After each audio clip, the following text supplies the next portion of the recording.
Доброго времени суток, друзья. У нас очередная рубрика «Очумелые ручки». Нет, трудовые будни. Так, вот у нас пришли наконец улья, которые мы купили. Будем в этом году пробовать 10-рамочные ведения пчелосемей. Так, Саня сейчас занимается зашкуриванием, чтобы... адгезия была, все, вспомнил. Чтобы была адгезия лучше. Купили резиновую краску, колеры. И нужно это все хозяйство красить. Какие бы улья не были хорошие, но ультрафиолет все равно не щадит. И нужна защита какая-никакая. Так, ну все, потом покажем, что получается. Думаю, будет все прекрасно. К сожалению, некоторые с повреждением. Распаковку я показывал в телеграм-канале. Я, если честно, мне кажется, я никогда не видел, чтобы так упаковывали, так качественно упаковывали посылки. Все углы были проклеены. Больше, наверное, 6 метров вот пупырчатого вот такого материала на каждой улей. Все прям очень тщательно упаковано. Но все равно на некоторых ульях есть повреждения, поэтому мы взяли клей и будем подклеивать. Вот, смотрите, вот видите, да? Вот такого рода повреждения. Хотя на коробке было написано «осторожно, хрупкая», но в нашей Почте России плевать на эти все оповещения, к сожалению. Мы просто сами с этим сталкивались. И мед отправляли, ломали куботенеры, и доски мы отправляли, ломали доски. Так что, как еще лучше упаковать, пока мы вот не можем справиться с этой проблемой. Не поддается она нам решению. Ладно.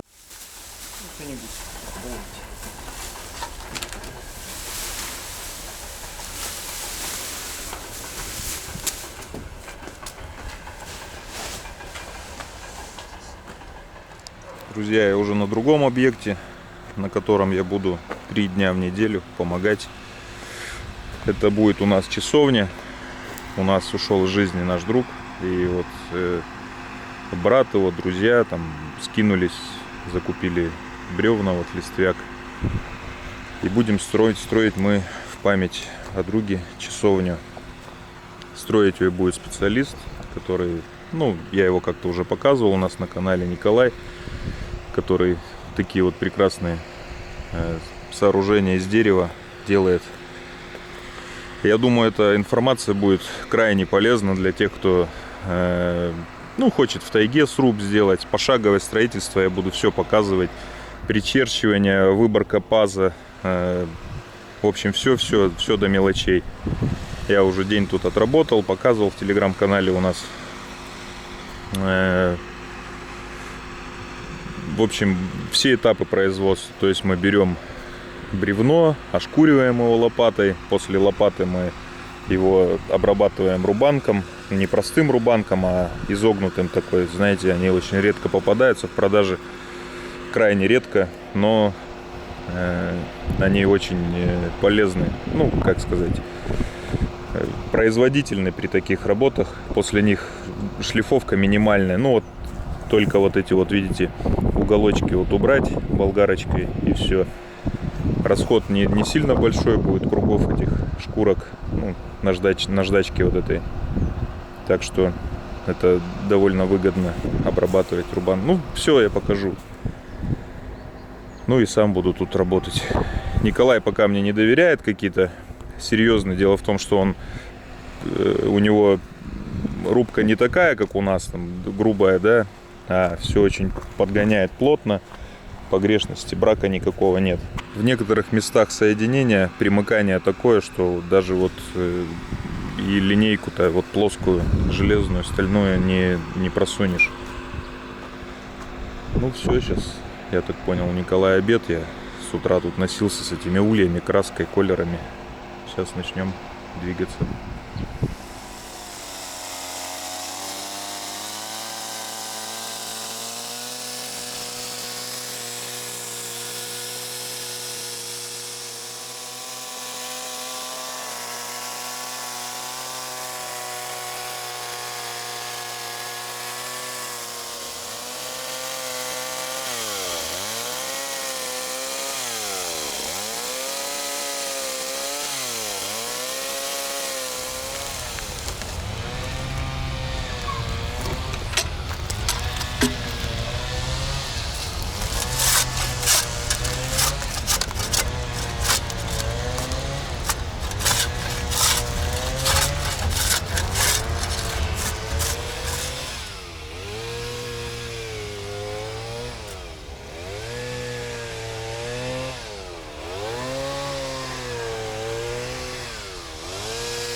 Друзья, при строительстве такого сруба очень много мелочей.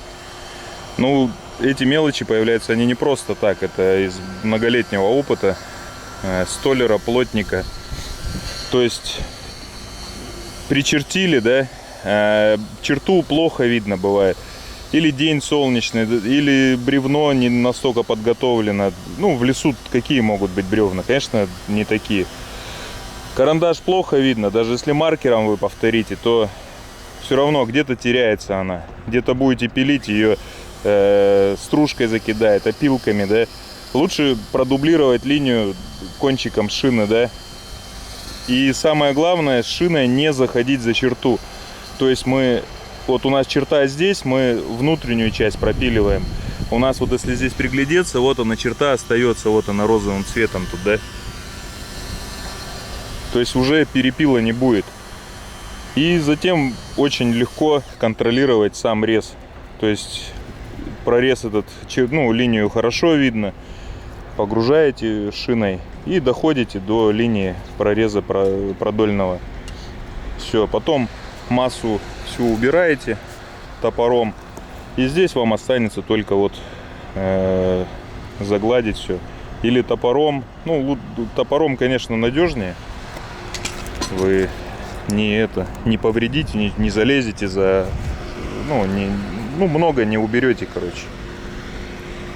Ну, если быстро надо, то шиной вот так встаете вдоль и начинаете вот так работать. Желательно снутри вести шину внаружу. То есть не отсюда заводить шину, потому что можно, ну, бывает, руки забились или еще. Вы шиной сюда ставите и сюда вот запилились, да, уже будет косяк, брак. А так снутри шиной берете, ставите. В одну сторону прошли, вот так спиной пятитесь. В одну сторону прошли. Все, потом ту сторону развернулись и наружу вот сюда. И еще, когда вы продольный вот этот будете, повторять линию, да, нужно идти шиной вперед. Если будете назад идти, у вас будет черту закидывать стружкой. Вы не будете видеть, как правильно пройти, ну и будет погрешность. С линии сойдете вы. А вперед вы будете идти, ну максимум там с шины маслом будет там забрызгивать немного и все. Это не критично, оно потом убирается. Так, ну вот это объяснил. Здесь Николай идет фрезером. Мы это пилой проходим, кончиком вот от нашей электрической, допустим. Ну, Николай делает, это очень важно, вот это примыкание. Он здесь проходит фрезером. Ну, в нашем строительстве, в таежном, достаточно шиной пройтись, и тоже хорошо видно. Нам такое примыкание там не сильно важно. Это когда люди заказывают, платят деньги хорошие за сруб. Конечно, ходят, смотрят зазоры эти все. А у нас мох. Мох все исправит.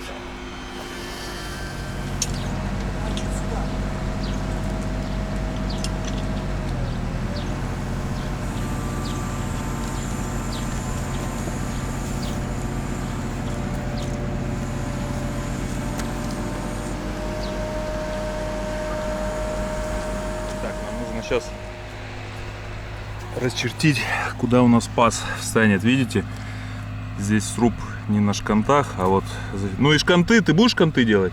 Нет. Ну вот за счет вот этого паза будет все, ну шип, паз будет все держаться. Размечается линейка, вот пристреливается так, касается, и вот в нижнюю черту сейчас отмеряется, где будет у нас паз. Как пропиливается паз, тоже сейчас покажу, чтобы было проще, чтобы не вымерять там линейками. Есть гораздо проще способ. Вот паз расчертили, сейчас бревно отодвигаем.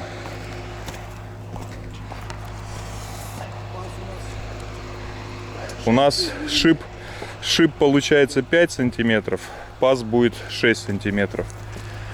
Ну, чтобы под утепление там, чтобы еще было под усадку, чтобы он не повис потом на шипу сруб. Нужно место все равно оставлять небольшое.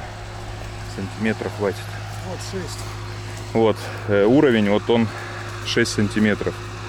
На шине получается разметка. Вот смотрите. Вот видите, По черта. штырю как раз, да? По верхней части И вот надписи. смотрите, где цепь выступает. И по верхнему, Это 6. верхняя часть уровня отмеряется 6 сантиметров. И затем мы заглубляем, получается, шину именно вот на такое расстояние. Это у нас ограничитель, считай. Да, чтобы перепила не было. Это гораздо проще, чем ставить уровень вот здесь вот. По уровню вот так ставить линейку, потом от этой линейки сюда отмерять. Ну, это гораздо проще. Потом сюда черту делать. Гораздо проще вот на шине все сделать. Это тоже немаловажный момент. Мелочь, но важна. Сколько у нас тут этот холка? Уровень поставь. Нет, вот так уровень, горизонт. Ну, чтоб он Сейчас мог каплю, показать. подожди, вот. Не, капля вот, ага. Еще 8, да? Ну, как 2 сантиметра 2 сантиметра. остается. Там еще не забывай, под низом шип. А, ну 5 да, там еще, сантиметров ну. идет. То есть это нормально. Вот если бы шипа не было бы, там под низом, то это 2 сантиметра. Ну да. От 28 и выше бревна. А здесь Ну и вот смотрите, проблема тут же нарисовалась. Получается, бревна не такой толщины, как вот Николай постоянно срубы собирает. Вот смотрите, бревна, с которых вот он делает срубы бань, там, домов. На такой толщине бревна совершенно незаметно будет вот эти 5-6 сантиметров. Это что, 30-е, наверное? Ага, 30-е. 38-е, 39-е даже, можно сказать. 38. Соответственно, вы, когда будете делать сруб, вы учитываете вот этот момент, толщина бревен. Если толщина бревен не позволяет вам делать шип там 5 сантиметров, да, то нужно уменьшать его. Ну, главное, чтобы он был, чтобы сруб никуда не двигался. Можете не заморачиваться с шипом, делайте на шкантах. Но с шипом гораздо проще работать. Меньше вот здесь чашку выбирать. Здесь, получается, вы отступаете немного, вот эту часть убираете, шип остается. Не надо вот это вот закругление делать. Вот полсантиметра убрать. В общем, поняли, что получилось? У нас пила вот не дает как бы по уровню опустить, ну, ровно. Она упирается вот в это бревно. И 6 сантиметров эти не дает убрать. Поэтому убрали сколько смогли, а здесь уже сейчас шинкой подработаем и вот эту вот высоту будем мерить. А где плоский? А здесь уровень. У меня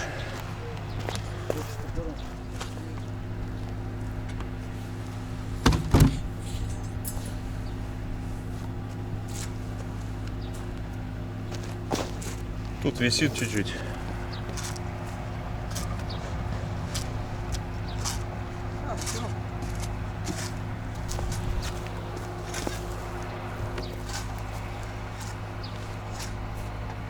Все-таки на шипе чуть-чуть это. Шип, но чуть-чуть убрать. Здесь хорошо село. По пазу тоже хорошо. Ну сейчас шип тогда чуть-чуть уберем. Но. В общем, топором прошлись, топорами. Сейчас убираем, все, заглаживаем шиной. Вы знаете, зачастую встречаются люди, которые смотрят подобные видео. Я много раз смотрел и комментарии смотрю, и вот начинается там: это не сруб, это спил, вы уже пилами, топором там что-то там, когда рубишь, там закрываются поры, там что-то еще. Вот где-то прочитали какую-то ерунду и начинают это все распространять там. Ну, люди совершенно далекие вообще от этого строительства. Сейчас 21 век, и поверьте мне, если бы у наших прадедов, отцов и прадедов были такие инструменты, они бы и топоры эти в руки не брали. И вот эта тенденция, она прослеживается абсолютно везде. Вот что ни коснись. А вот там, ну вот я имею в виду про охоту, там, возьми копье, возьми там лук, там, или еще что-то. Земляные полы, опять же, в избе, там все такое. Время не стоит на месте. Везде технологии как бы обновляются. И этот сруб, он называется сруб, да, мы и топорами тут работаем. Потом подрабатываем просто современным инструментом, чтобы было гладенько, красиво, четко все.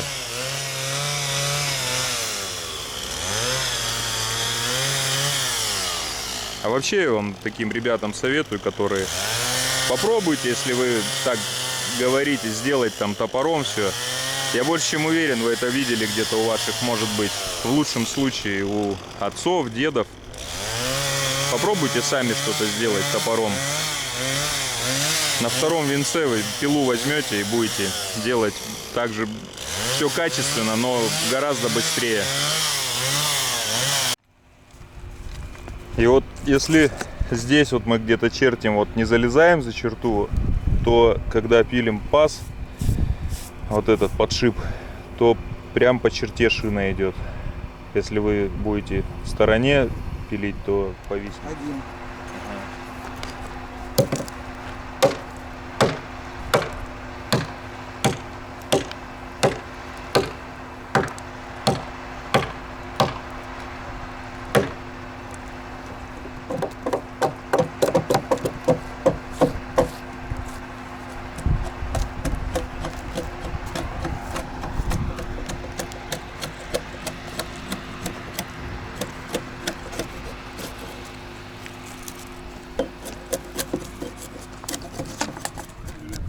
А вот еще там что-то такое. Прям такая, смотри. Вот из-за этого точно не сядет. Упадет.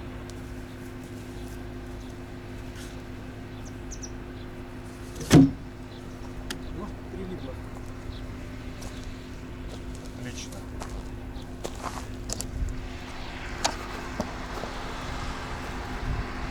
Отлично.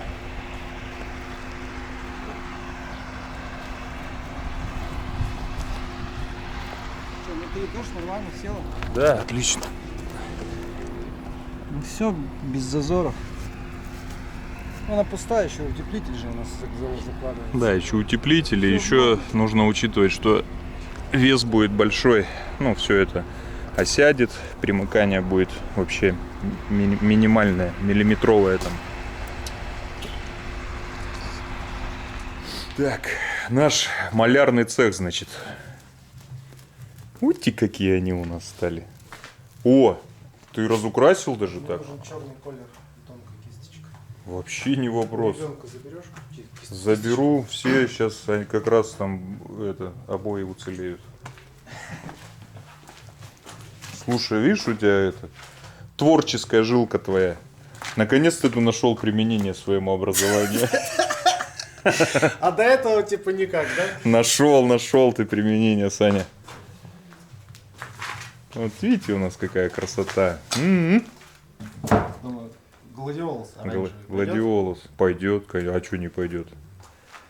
Все, пчелки уже с пути не собьются. Где там наш гладиолус? Цвет, видишь, такой малиновый.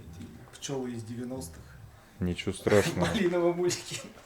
Так, где-то надо Маше еще сделать. А? Маша Вот еще. Здесь Ага. буду рисовать. Ну, говорю, нужен черный. А, ты тут что-то пытался наводить? Да это, ну, типа облачка, вот видишь, я сделал там градиент. Ты в один слой, да, фигачишь? Нет, два. Два? Да. Угу. А снизу как-то по-другому, да? Ну, эти, ну, с переходом. Оттенок.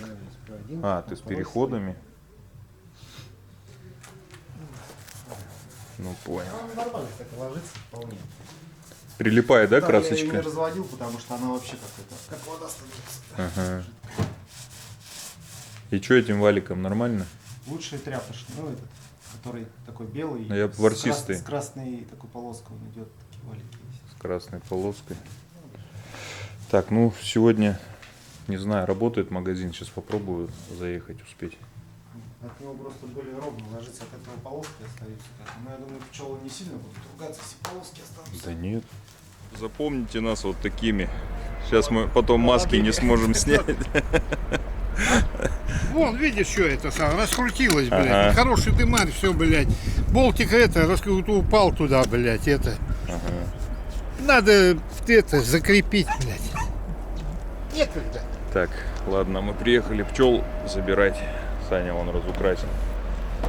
Улья так. Ну, это цельная композиция, когда три Когда 3 этого корпуса, тогда все видно. 5 уликов пересадили. Вроде пчела не сильно буйная, ну так, пару раз ужалили. Ничего страшного в руку. В общем, в шахматном порядке делаем. Сначала там пошкодим, они там возбудятся. Мы сюда убежим, здесь поделаем, потом сюда, сюда, сюда. Короче, 5 уликов пересадили. Вот еще 5 осталось, и 3 мы повезем на деревянных корпусах, потому что уликов нет больше. Сейчас выберем корпуса такие более-менее, ну, живые, хорошие. Переживаю за переезд за этот. Ну, улики с виду такие какие-то хлипкие. Хоть и производитель заявляет там какую-то нагрузку на них, которую они должны выдерживать, там что-то в 300 килограмм, что ли. Но, блин, сыкотно. Будем стягивать хорошо их, скреплять. Все, мы управились с Саней. Все улья подготовили к перевозке. Закрепили, затянули стяжками, все плотно. Осталось потом закрепить их хорошенько в кузове. Тоже стяжками, трещотками. И деревянные у нас получается 13 ульев покупаем. И деревянные тоже. Вот они. Их тоже там рамки гвоздиками зафиксировали, чтобы не болтались. Все уплотнили и стяжечками. И вот еще одну железную стяжку поставили. Поставили сетки вот эти. Ну, на верхний литок. Вытащили его, поставили сеточки, чтобы они не задохнулись. Там-то в пластиковых, которых мы ППС ульях повезем, там дно сетчатое. Здесь нету. Здесь вот литки мы сделали так. Заколотили, закрыли. Все хорошо. Все, поработали нормально. Пчелки сильные.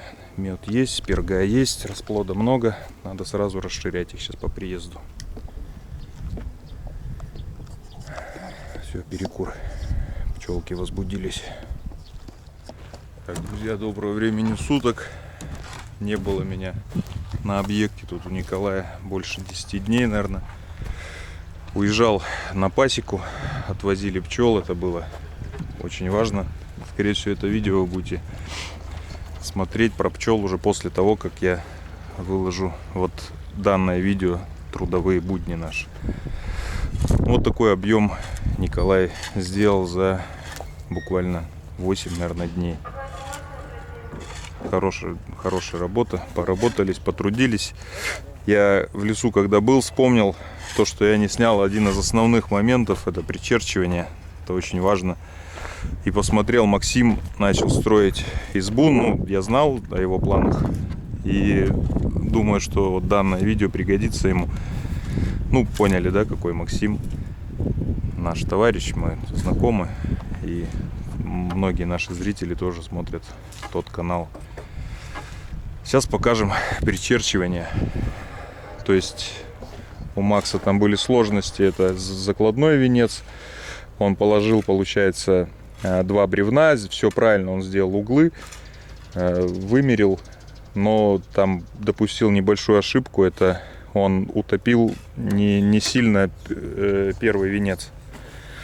То есть у него вот, допустим, вот видите, пол бревна. Ну, в его случае тут, ну, полностью бревно, да. Там он будет получурками загонять туда. Ну, это не важно. Короче, там утеплит. А вот это бревно он не сильно утопил вот на вот это. И у него, получается, следующим бревном он не может перекрыть вот это бревно. У него в этом бревне уже ничего не остается. По той причине, что он вот это бревно, ему нужно было больше утопить его сюда. Ту ситуацию можно исправить, это снять вот это бревно, которое у него. И вот это бревно ему нужно просто сильнее чашу выпилить, осадить в пол бревна. А у него где-то в 2/3, скорее всего, в 1/3 запил. Поэтому так получилось все. И дальше сруб пойдет неправильно. Вот если так, как он начал, дальше пойдет неправильно. Тяжело будет ему перекрывать, это все дальше будет плясать. И еще один момент, который вот у Максима. Он начинает бревна уровень ловить. То есть он положил бревно и ищет уровень. то есть чтобы оно параллельно не будет лежать. У нас с одной стороны комель, с другой макушка. То есть если здесь комель, здесь макушка, дальше кладется, здесь комель, сюда макушка. То есть мы перекрываем. Сначала такой уровень, потом такой, параллели, ну не получится. Это, как вот Коля правильно говорит, это не с бруса. Это с бруса вы строите, вы будете ловить уровень. А здесь так не получится. Здесь ты все это перекрываешь следующим венцом. И из-за этого выравнивается все. Следующий венец, он все выравнивает. А если вы будете ловить уровень, то вам нужно будет, где со стороны камля, вы будете глубже запиливаться, и так это все будет плясать потом неправильно. Так, вот Коля сейчас ищет центр, сравнивает вот с этой серединой, ось вот эту вот, да, чтобы ряд вот этот шел ровненько. Все, от этого все потом пляшет. 239,5. Так, это что 239? Это высота от 0 до верхней точки. Так, в общем, тут с 0 244, тут 239, 5 сантиметров. Но здесь макушка, здесь комель. Вот так и все оно и получается. 5 сантиметров это допустимый разброс. И там сейчас мужики стрельнут. Здесь комель получается, там макушка.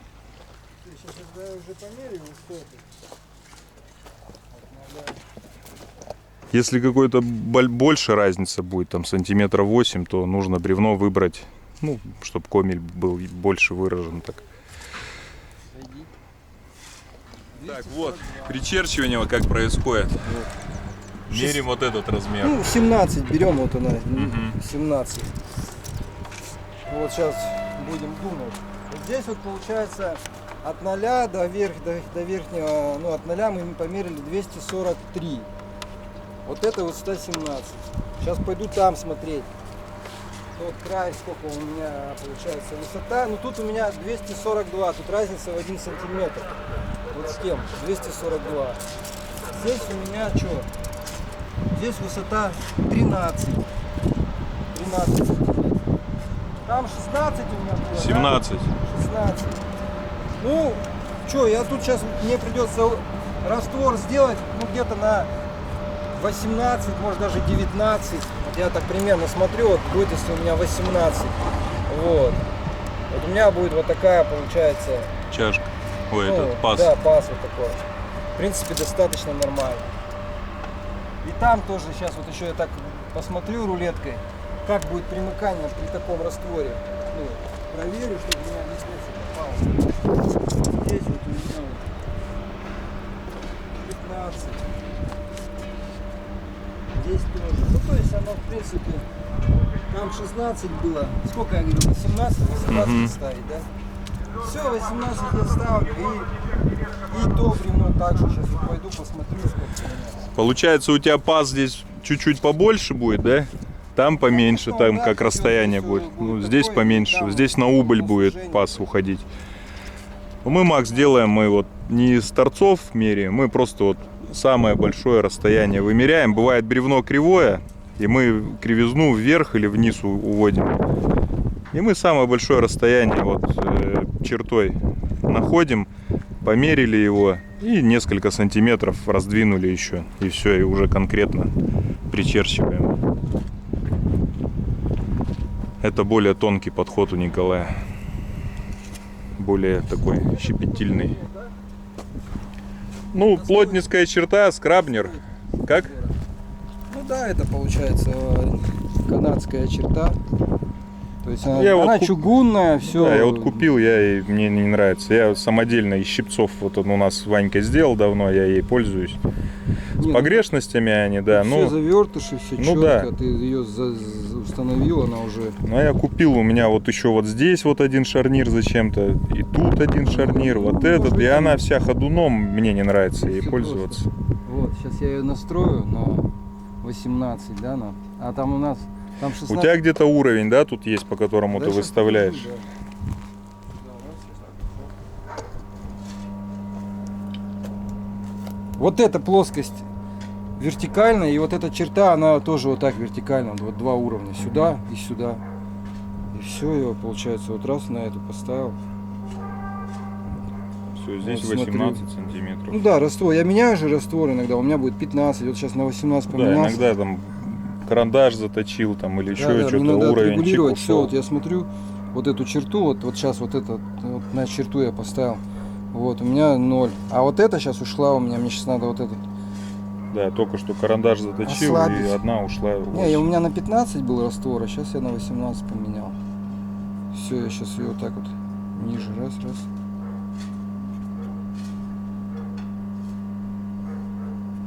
Сейчас чуть-чуть. Вот он, говорю, он сделан просто как этот, как автомат Калашникова. Все, вот у меня уже можно вести, все и посмотреть.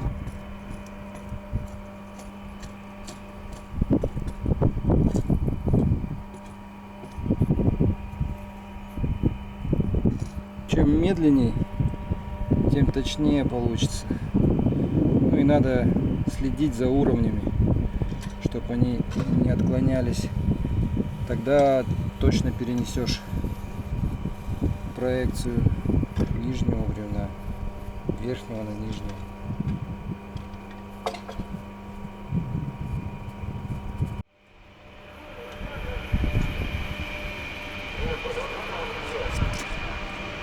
И вот сейчас вот тут смотри, я сейчас подойду сюда, да? Вот у меня заканчивается. Я вот подвел. И вот сейчас вот мне надо вот эту точку вот здесь вот выставил. И так вот раз, чик ее. Все. Всё, там вот будет уже этот коробка. чаша будет. Пасверная.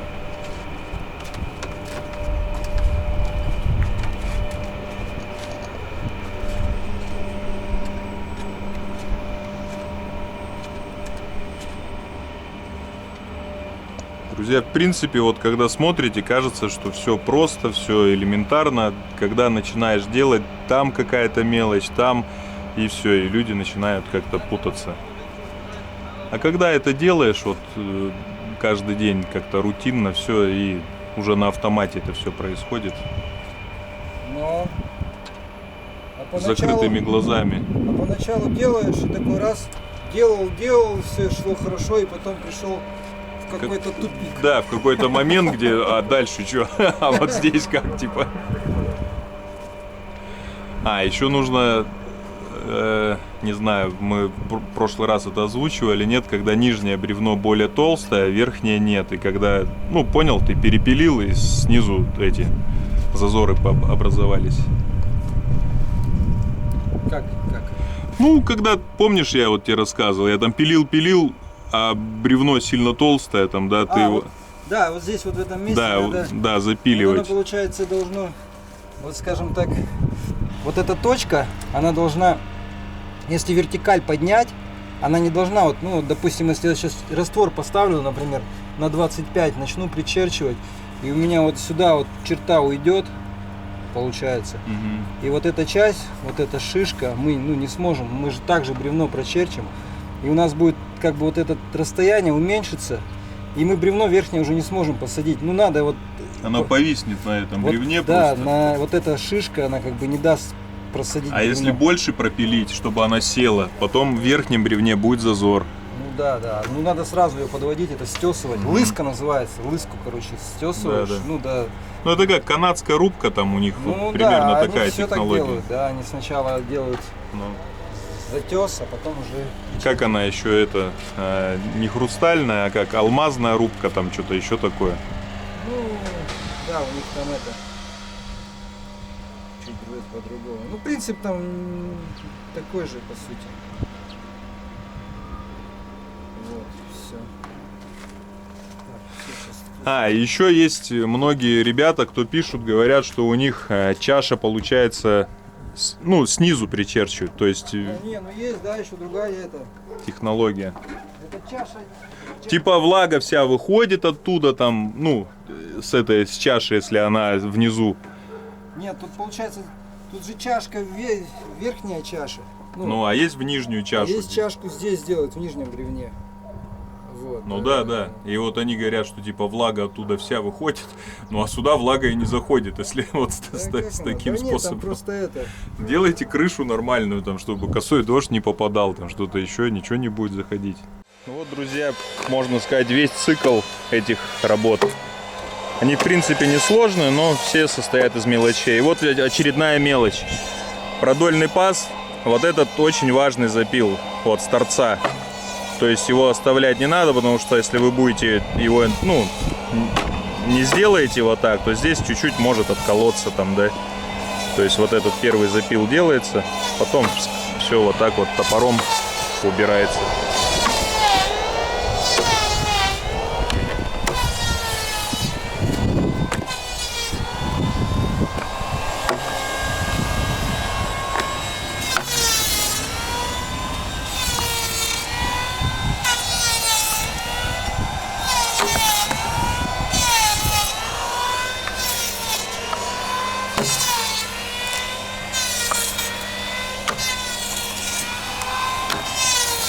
И вот продольный паз почти готов. Не нужно там, как многие делают, шиной, там, знаете, проходят вот так, делается угол вот такой. Я даже видел, за деньги люди такие срубы делают, но это никуда не годится. Потом сруб проседает, и вот здесь образовывается трещина при такой работе. Вот если такой вот чаши нет, вот знаете, вот иногда вот берут плотники и пилой вот так проходят вот на всю длину. Здесь угол, потом под массой сруба это все осаживается, усадку дает сруб. И вот здесь такая трещина, знаете, вот до середины. Но она, в принципе, не влияет ни на что. Ну, внешний вид так неправильно. Вот здесь вот не будет трещины. Ну, может быть, там маленькая когда-нибудь там образуется небольшая. Ну, маловероятно. Поднимаешь его для того, чтобы вот здесь был зазор. Ну, сантиметр можно, ну, меньше, полсантиметра достаточно. Ну, не в ноль, чтобы он был. Бревно будет садиться и немножко, чтобы на брюхо не село, не раскрылись.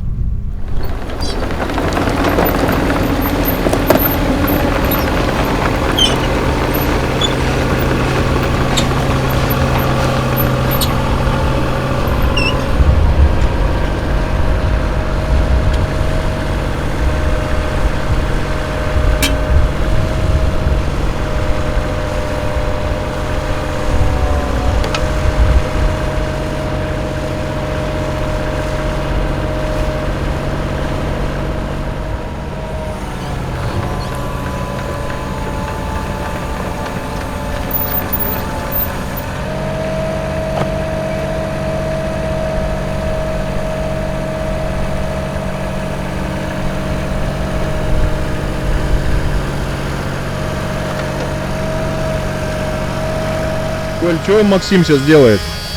Он фрезерует паз, получается, чашку. А для чего он это делает? Чтобы когда мы перерубали ее, ну, чтобы не выйти за контур и чтобы не было сколов. Более чаша была, ну, такая, скажем, когда начинаешь подпиливать, не вырывала, получается, вот эту часть видимую, которую мы будем. Если мы сейчас начнем вот так сразу выпиливать, ну, либо вырубать там, не перерубить, чтобы не выйти вот за эту черту. Поэтому Чтобы видно было, чтобы не уходить паз, за грань, потому да? что мы же вот так вот развернем потом. И у нас, когда, например, пилой я буду подводить, чтобы не вышло за этот контур. И после фрезы она, получается, вглубь пропиливает туда, и мы ее видим.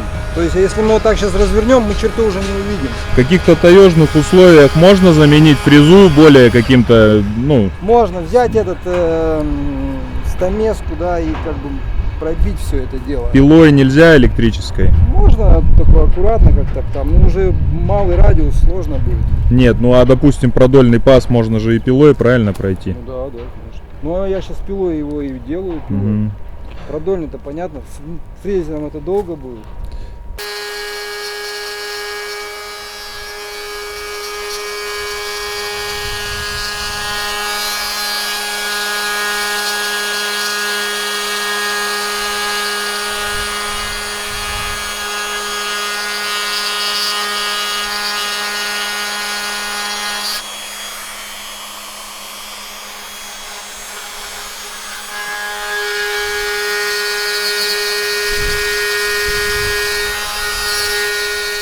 Так, по поводу этого устройства, вот этот крюк, багор, как считаешь, это удобная вещь? А без нее как ты будешь Да, да, кантовать, ну это каким-то трос можно, да, там на удавку, но это все геморно, лучше багром.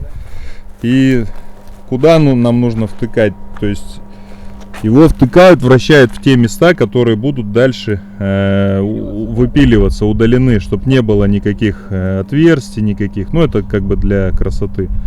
То есть вот сюда воткнули, здесь у нас будет чаша. Продольный паз, точнее, вот здесь продольный паз, он выпиливается, и вот эта вот дырочка, ее не будет.